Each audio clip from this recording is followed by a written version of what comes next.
En ce troisième dimanche du mois de septembre, nous lisons dans le Nouveau Testament, dans l'épître de Jacques, au 4e chapitre, du premier verset au 12e verset. Jacques chapitre 4, du premier verset au 12e verset. J'ai avec moi la version 8 secondes. Il est écrit: d'où viennent les luttes et d'où viennent les querelles parmi vous? N'est-ce pas de vos passions qui combattent dans vos membres? Vous convoitez et vous ne possédez pas. Vous êtes meurtriers et envieux et vous ne pouvez pas obtenir. Vous avez des querelles et des luttes et vous ne possédez pas parce que vous ne demandez pas. Vous demandez et vous ne recevez pas parce que vous demandez mal dans le but de satisfaire vos passions. Adultères que vous êtes, ne sachez-vous pas que l'amour du monde est inimitié contre Dieu? Celui donc qui veut être ami du monde sera ennemi de Dieu. Croyez-vous que l'Écriture parle en vain? C'est avec jalousie que Dieu chérit l'Esprit qu'il a fait habiter en nous. Il accorde, au contraire, une grâce plus excellente. C'est pourquoi l'Écriture dit: Dieu résiste aux orgueilleux, mais il fait grâce aux humbles. Soumettez-vous donc à Dieu. Résistez au diable, et il fuira loin de vous. Approchez-vous de Dieu, et il s'approchera de vous. Nettoyez vos mains, pécheurs. Purifiez vos cœurs, hommes irrésolus. Sentez votre misère. Soyez dans le deuil et dans les larmes. Que votre rire se change en deuil et votre joie en tristesse. Humiliez-vous devant le Seigneur et il vous élèvera. Ne parlez point mal les uns des autres, frères. Celui qui parle mal d'un frère ou qui juge son frère parle mal de la loi et juge la loi. Or, si tu juges la loi, tu n'es pas observateur de la loi, mais tu en es juge. Un seul est législateur et juge. C'est celui qui peut sauver et perdre. Mais toi, qui es-tu? Qui juge le prochain? Les ciel et la terre passeront, mais ces paroles que nous venons de lire subsisteront d'âge en âge. Amen.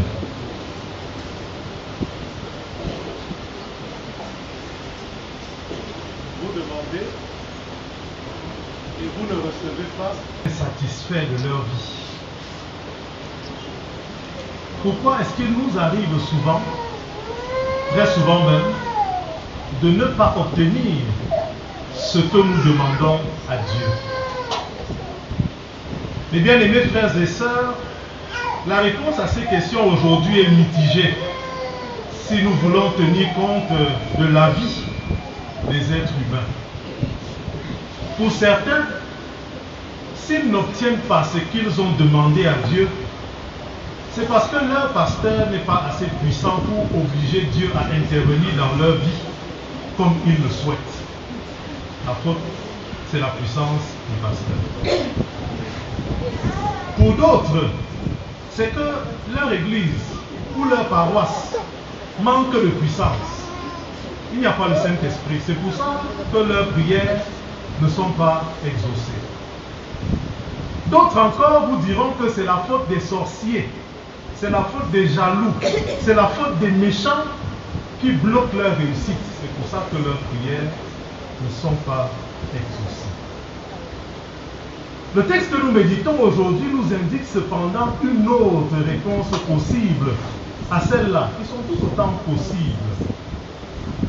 Ce texte, en effet, indique que nos comportements vis-à-vis des autres peuvent gêner l'exaucement de nos prières et la réalisation de nos projets, quelle que soit la puissance du pasteur ou de la communauté chrétienne dans laquelle nous prions. Ici, on peut comprendre que le rôle du pasteur ou de la communauté est de nous aider à nous rapprocher de Dieu selon la volonté de Dieu et non selon la nôtre. Il n'est donc pas question de nous présenter devant Dieu uniquement pour recevoir de lui ce que nous voulons, mais plutôt d'être capable de cheminer avec Dieu en entretenant une relation sincère. Une relation dans laquelle nous sommes prêts à donner ce qui est précieux à nos yeux et à recevoir ce que nous souhaitons, ce que nous lui demandons. On comprend donc que le plaisir personnel et exclusif, l'autosatisfaction, l'égoïsme et les choses semblables sont des obstacles à notre réussite avec Dieu, mais aussi ce qui peut créer des querelles et des conflits entre nous. En effet, lorsque chacun de nous veut absolument faire passer comme une loi ce qui lui fait plaisir, ce qui lui donne satisfaction, ce qui plaît à son cœur, il y a généralement de la résistance et des affrontements pour ceux que ça n'arrange pas. Le plus étonnant, quand on lit ce texte, c'est que cela se répercute même dans notre manière de prier. L'apôtre Jacques attire notre attention sur les motivations de nos prières. Il nous fait savoir qu'il ne suffit pas de prier ou de jeûner pour être exaucé, il faut savoir demander à Dieu. Puisqu'il émet la possibilité que nous puissions mal demander à Dieu ce dont nous avons besoin. Selon ce texte, une requête motivée par la satisfaction égoïste de nos désirs est une mauvaise requête qui peut ne pas trouver en faveur de Dieu. Bien-aimés frères et sœurs en Christ, examinons les motivations de nos prières, c'est-à-dire le résultat que nous voulons atteindre en demandant l'intervention de Dieu dans nos vies, avant de les lui présenter. Posons-nous les questions qui peuvent nous aider à avoir des sujets, des préoccupations qui sont conformes au cœur de Dieu. Dieu sera-t-il glorifié lorsque nous serons exaucés? Notre prochain sera-t-il en paix si nous sommes exaucés? Sommes-nous les seuls bénéficiaires de nos prières? Sommes-nous prêts à accepter la volonté de Dieu? À titre d'exemple, pour bien comprendre ce que je suis en train de dire, il y a aujourd'hui une tendance qui est répandue par certaines églises et qui tend à se répandre aussi dans les milieux chrétiens, à prier pour la destruction des ennemis. Je dis bien la destruction des ennemis. On demande souvent le feu de Dieu, pour détruire nos ennemis. Une telle prière est-elle compatible avec les valeurs de l'Évangile? N'est-elle pas l'expression de la rancune d'une personne qui a été offensée et qui voudrait absolument voir souffrir celui ou celle qui est l'auteur de l'offense? Le Seigneur Jésus n'a-t-il pas demandé de prier pour nos ennemis et de lui laisser la vengeance et la rétribution? Ne devrions-nous pas plutôt demander à Dieu la correction, je dis bien correction, de l'offenseur jusqu'à sa repentance afin qu'il ne fasse pas d'autres victimes que nous? En ce sens, nous gagnons une âme qui était perdue. Une autre tendance dans la prière aujourd'hui que nous imitons par mimétisme, c'est de demander à Dieu de nous accorder ce qu'il y a de meilleur sur la terre sans que nous ayons besoin de fournir le moindre effort et cela le plus rapidement possible.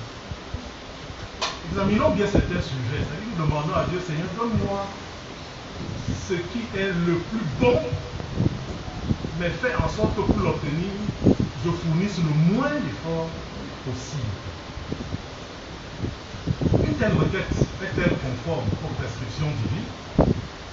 Dieu n'a-t-il pas dit que l'être humain mangera son pain à la sueur de son front? Il y a enfin une tendance à demander à Dieu de nous permettre d'être au-dessus des autres, voire de les écraser afin que personne ne puisse lever la tête devant nous, ou que personne ne puisse être au même niveau que nous. Et parfois on se sert même d'un verset biblique, que ce soit la tête et non pas que. En d'autres termes, certaines personnes demandent à Dieu de faire en sorte qu'elles soient les seules à respirer le bonheur là où elles sont placées, pour que les autres soient à leurs pieds.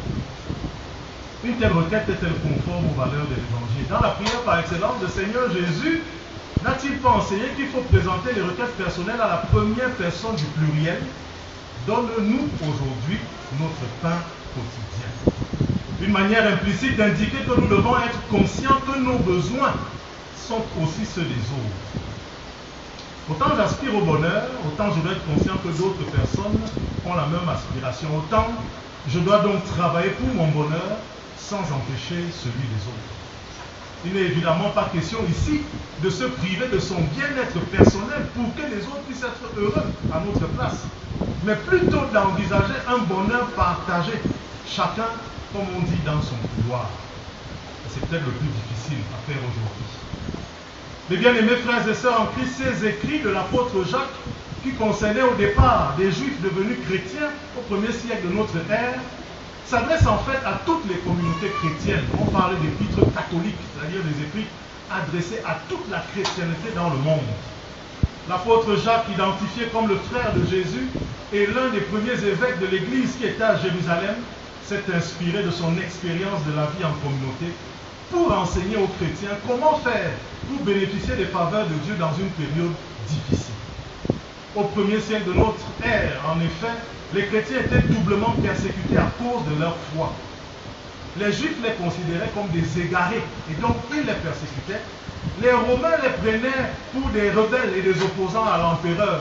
Ils les persécutaient également. La loi romaine de cette époque faisait de l'empereur non seulement le chef d'État, mais un Dieu au-dessus de tous les autres dieux. Ceux qui voulaient adorer leur Dieu sous l'Empire romain devaient accepter que leur Dieu était inférieur à l'empereur. Or, les chrétiens annonçaient Jésus comme le Messie, le sauveur du monde, le seul chemin qui mène à Dieu. Ils étaient donc combattus, régulièrement arrêtés, battus, jetés en prison, simplement parce qu'ils confessaient Jésus-Christ. Et dans ce contexte de difficulté, les gens avaient tendance à être égocentriques, c'est-à-dire à ne chercher que leur propre intérêt, à chercher d'abord leur intérêt et à ne pas se soucier des intérêts des autres. Et c'est la même chose que nous vivons aujourd'hui. Chaque fois que nous sommes confrontés à des difficultés, chaque fois que nous sommes contrariés, ce sont nos intérêts qui nous préoccupent et pas ceux des autres. L'apôtre Jacques rappelle aux chrétiens de son temps et à nous qui méditons cette parole aujourd'hui que la foi chrétienne, même dans les persécutions, a des valeurs que nous devons promouvoir. C'est pourquoi il demande de s'approcher de Dieu avec humilité, c'est-à-dire sans prétention. S'approcher de Dieu, c'est chercher Dieu. C'est aller là où on peut le trouver. Et Dieu se laisse trouver dans la Bible. Dans les rassemblements où son nom est invoqué. Le Seigneur Jésus l'a dit, là où 2 ou 3 sont rassemblés en mon nom, je suis au milieu d'eux. Dieu se laisse trouver dans la prière, lorsque nous l'appelons au secours. Dieu se laisse trouver dans les sacrements, le baptême et la Sainte Seine, et dans le prochain, lorsque sa situation nous invite à lui faire du bien. La parabole du bon samaritain. Frères et sœurs bien-aimés, au lieu de focaliser l'attention sur nous, sur nos besoins, sur nos intérêts, cherchons à rencontrer Dieu là où il peut se laisser trouver. Soyons donc humbles et admettons que nous ne sommes pas les seules personnes auxquelles Dieu voudrait faire du bien sur cette terre. Admettons également nos faiblesses et nos défaillances. Reconnaissons notre état de pécheur pour demander l'aide de Dieu avec humilité. Plusieurs chrétiens aujourd'hui se comportent devant Dieu comme s'il est obligé d'intervenir dans leur vie, ou comme si Dieu a une dette envers eux. Pour parvenir à rencontrer Dieu, nous devons nous laisser toucher et transformer par les enseignements inspirés de sa parole, mais aussi nous soumettre au règlement collectif pour faciliter le vivre ensemble, c'est-à-dire pour vivre en tenant compte aussi des autres. Il faut respecter les règles qui régissent la vie en communauté. Le Seigneur Jésus, pour enseigner la bonne attitude à adopter devant Dieu, a comparé celle d'un pharisien et d'un publicain qui se retrouvaient devant Dieu en sa présence. Le pharisien, dans cette parabole, s'est présenté devant Dieu en citant tout ce qu'il fait de bien. Il s'est présenté comme un bon croyant qui honore Dieu et donc qui mérite la bénédiction divine. Parce que je fais ceci, tu dois me donner cela. Il est même allé jusqu'à se comparer aux publicains en les dénigrant devant Dieu. Moi, je ne suis pas comme celui-ci qui fait ceci, qui fait cela. Le pharisien se présentait donc dans sa prière comme le croyant qui connaît et qui pratique la volonté de Dieu mieux que les autres croyants. Et on peut bien imaginer ce pharisien aujourd'hui. Seigneur, quand tu me vois, qui me peut dans l'église? Il n'y a pas quelqu'un qui est à l'église comme moi. Il n'y a pas quelqu'un qui donne à l'église comme moi. Il n'y a pas quelqu'un qui connaît à l'église comme moi. Donc tu dois me bénir, veux ou pas. Cependant, il a oublié de parler de ses défaillances. Parce que la Bible dit que si nous disons que nous ne sommes pas pécheurs, nous n'avons pas de péché, nous faisons Dieu menteur. Et la vérité n'est point au fond de nous. Le publicain, par contre, s'est présenté devant Dieu avec ses faiblesses et ses défaillances en demandant à Dieu de lui pardonner ses péchés. Il était humble et sincère devant Dieu. Et il n'a pas eu honte d'avouer ses faiblesses, comme plusieurs parmi nous le font aujourd'hui. Mais bien aimé, Jésus a apprécié l'attitude du publicain à cause de sa sincérité, à cause de son humilité, mais surtout à cause de l'intérêt qu'il avait de voir Dieu intervenir dans sa vie, puisqu'il se sentait défaillant. Le pharisien n'avait plus besoin de Dieu, puisqu'il avait déjà fait tout ce qu'il fallait. Aujourd'hui, en nous approchant de Dieu, soyons humbles et sincères.